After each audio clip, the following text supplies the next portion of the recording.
Es vēlos jūs šovakar iedrošināt. Es vēlos, lai jūs to zinātu. Mēs, evaņģēliskie kristieši, tikāmies ar Donaldu Trumpu pirms viņa pirmās vēlēšanām. Viņš lūdza mūs nodrošināt viņam prezidenta amatu. Mēs izvirzījām viņam 2 nosacījumus. Atbalsti mūsu vērtības un atbalsti Izraēlu.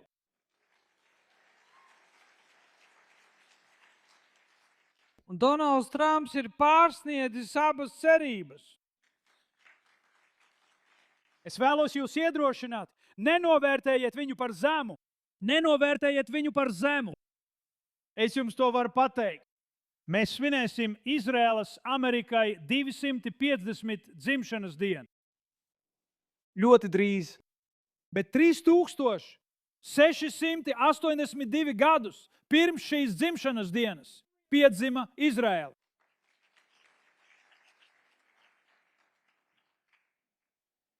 Un es neuztraucos par nākotni, jo Izrēlai ir slepens ierocis. To sauc par Ābrahāma, Īzāka un Jākaba dievu. Šorīt lasīju Sakarijas grāmatā. Tur teikts, ka, kad visas tautas vēršas pret Jeruzalemi un mēģina to pārvietot, tās pašas sev nodarīs pāri. Tāpēc es varu jums to pateikt. Izraēlas valstī nākotne ir gaiša, jo ir Dievs, kurš nesnauduļo, neguļ.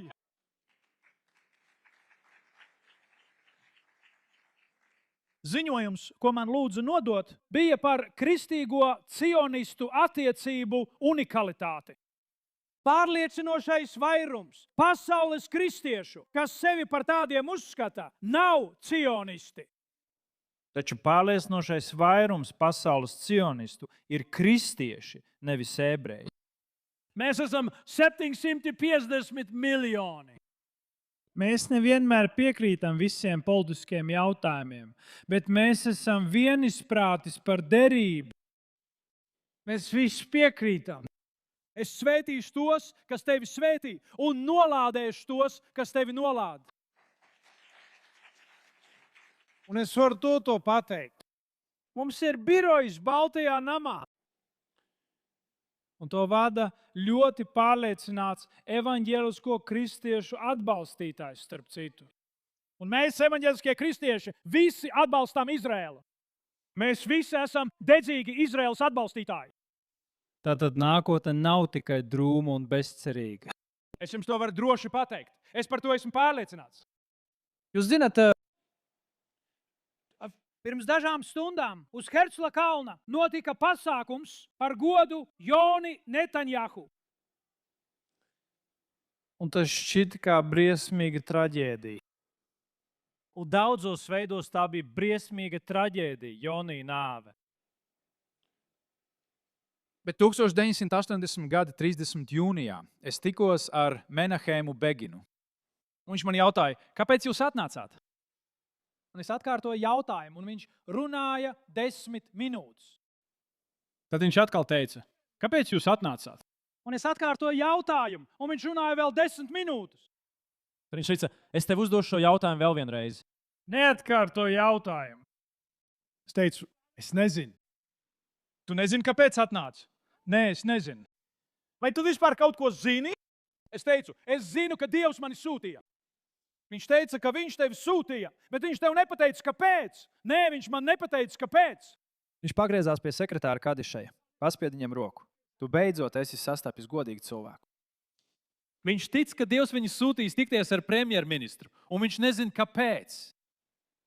Maiks, izdari man pakalpojumu. Kad Dievs tev pateiks, kāpēc, atgriezies un pastāsti man. 4. jūlijā es lasīju stāstu par Joni Netanjahu. Tā bija viņa nāves gada diena. Un es jūtu, ka man vajadzētu doties mierināt ģimeni, tāpēc es devos uz pensionu mājām. Es teicu, kungs, jūs man nepazīstat. Es negribu jūs traucēt. Es vienkārši vēlos izteikt savu dziļu līdzjūtību par jūsu dēlu varoni, lielo varoni. Kas jūs esat? Kāds ir jūsu vārds? No kurienes jūs esat? Nāciet iekšā un iedzeriet tēju. Es iegāju iekšā un iedzēru tēju. Un tur es satiku jaunu vīrieti, jūs varat viņu redzēt. Viņam bija 28 gadi. Viņš bija briesmīgās sāpēs, briesmīgās mokās. Kaut kas līdzīgs tām mokām, kuras šobrīd piedzīvo Izraēla. Viņš bija tajās sāpēs. Un es teicu, vai es varu aizlūgt par tevi? Un es lūdzu šo lūgšanu. Jonatans mīlēja Dāvidu. Tu mīli Jonatanu. No tavu izmisuma pelniem nāks spēks no Dieva, un tu būsi Izraēlas premjerministrs. Nē, es nevaru teikt, ka viņa tēvs būtu teicis kaut ko jauku. Viņa tēvs skaļi izteicās un teica, es ielaidu mājā idiotu. Bet ne jau parastu. Šis ir īsts idiots. Es atgriezos pie Menahem Beginā 5. jūlijā, 3:30 un teicu, es vakar satiku premjerministru. Nē, viņš teica, tu satiki mani 30. jūnijā. Es teicu, tas nebija tu, tas ir Benjamins Netanjahu. Viņu izvēlējās Dievs. Viņš būs Izraēlas premjerministrs. Vai tu dosi viņam darbu valdībā? Un viņš to izdarīja. Tāpēc es varu tev to pateikt. Jums ir premjerministrs, kuru Dievs izvēlējās. Un jums ir tauta, kuru Dievs izvēlējās. Un neviens neapturēs Dieva plānu šai tautai. Neviens.